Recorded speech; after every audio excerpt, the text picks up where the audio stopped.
In God's grip. Job chapter 2 verse 6. So the Lord said to Satan, Behold, he is in your power. Only spare his life. How can a loving God justify placing a faithful child into the hands of evil? God's willingness to permit Satan to oppress Job caused Job unimaginable grief. Refer to Job 1 verses 20 and 21, and immense personal discomfort. See Job 2 verses 7, 8, and 13. Satan completely compelled Job's enemies to attack and kill his servants and steal his working animals. See Job 1 verses 13 to 15 and 17. He caused a ferocious lightning storm, which a witness mistakenly attributed to God, that burned his barns, killing the sheep and servants within and around them. Job 1:16. He stirred up tumultuous winds that destroyed outbuildings, which collapsed on and killed his children. Read Job 1 verses 18 and 19. And finally, he attacked Job's body with an agonizing skin disease. Though the onslaught against everything that Job loved and possessed was physically, emotionally, and mentally excruciating, refer to Job 3 verses 1 through 26. He, unlike his wife, refused to swear at God or deny him. He had been willing to accept the good from God, which was his in abundance, and initially he accepted the adversity that befell him. Read Job 2:10.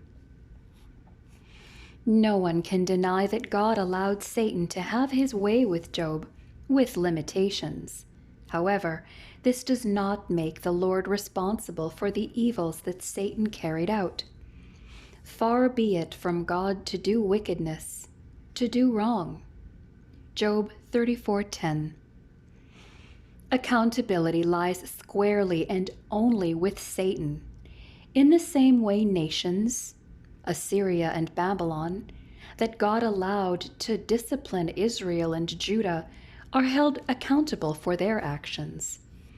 Read Isaiah 10 verses 12 to 15, and the book of Habakkuk, chapter 1, verses 6 to 11. Evil creatures always act consistently with their nature. We should be grateful that God keeps them at bay more often than he sets them loose. Job was a righteous man.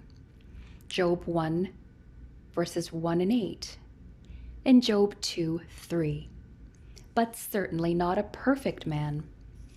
Trying to grasp the cause of his troubles, he accused God of being indifferent. Job 10:7.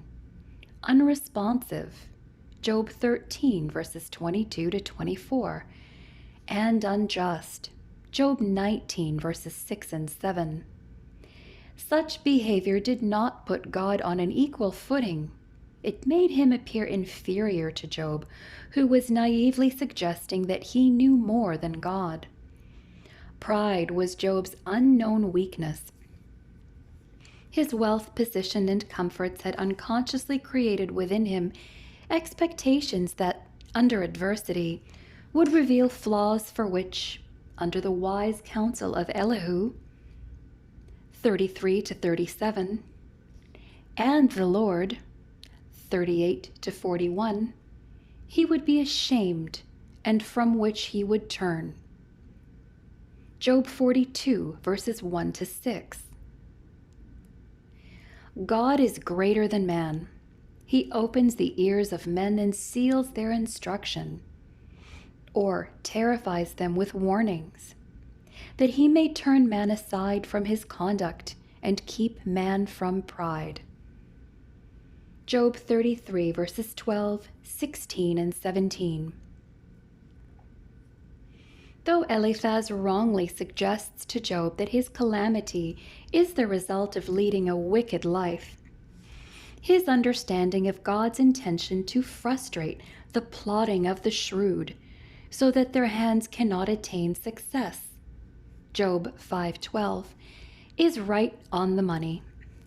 God permitted Satan to pursue his evil intentions. Job 1 verses 9 to 12 and Job 2 verses 4 to 6.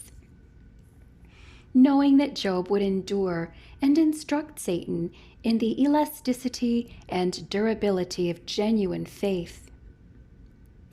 It may bend, but it never breaks when it is grounded in an uncompromising trust in God. In the end, the helpless Job was in God's grip, and Satan had to shut his mouth. Job 5:16. As the Lord told Habakkuk, the righteous will live by his faith. Habakkuk 2:4. Or as the New English translation puts it, the one who is innocent will be preserved by his integrity. Job was a man of integrity, and though his faith required pruning, he was destined to pass through the shears that cut him back so that he could grow stronger. Job 42 verses 1 through 16. And learn, interestingly enough, not to assume a complete understanding of God's dealings with humanity. The same humility will serve us well when we are tempted to question God's ways.